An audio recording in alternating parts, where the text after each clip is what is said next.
lang. Tanggalin mo.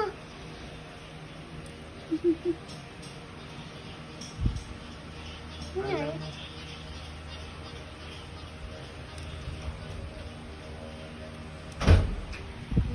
Ba?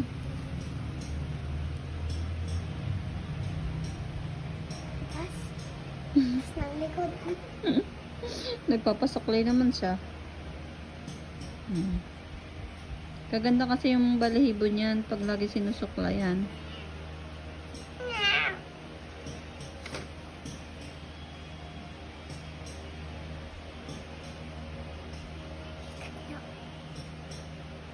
Ah! Sabihin mo. Ako yung owner niya. Siya daw yung owner mo, kaya wag kang ano.